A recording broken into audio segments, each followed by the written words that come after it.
Markets volatile ಆಗಿರಬಹುದು, ಆದ್ರೆ strong stocks ಯಾವತ್ತೂ ಕೈ ಬಿಡೋದಿಲ್ಲ. ಕೆಲವು ಸ್ಟಾಕ್ಗಳು ತಮ್ಮ ಸ್ಟ್ರೆಂತ್ ಅನ್ನ ಹೈಡ್ ಮಾಡ್ತವೆ, ಆದ್ರೆ ಇನ್ನು ಕೆಲವು ಸ್ಟಾಕ್ಗಳು ಬ್ರೇಕ್ಔಟ್ ಕೊಡೋದ್ರ ಮೂಲಕ ಅದನ್ನ ರಿವೀಲ್ ಮಾಡ್ತವೆ.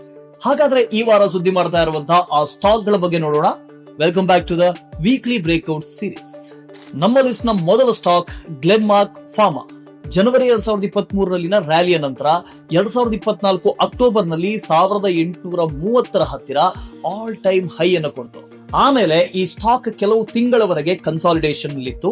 ಮತ್ತೆ ಜುಲೈ 2025 ಬ್ರೇಕ್ಔಟ್ ಕೊಟ್ಟು 2284 ಝೋನ್ ತಲುಪಿತು.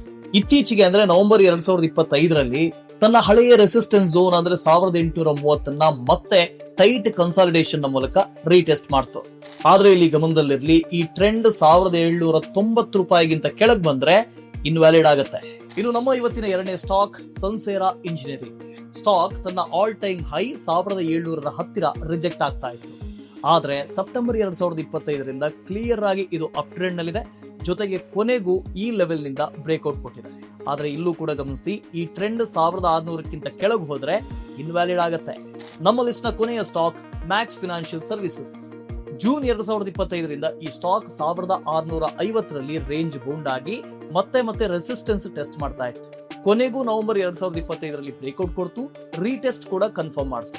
ಆದ್ರೆ ಇಲ್ಲೂ ಕೂಡ ಗಮನಿಸಿ, ಈ ಟ್ರೆಂಡ್ 1660ಕ್ಕಿಂತ ಕೆಳಗೆ ಹೋದ್ರೆ ಇನ್ವ್ಯಾಲಿಡ್ ಆಗುತ್ತೆ.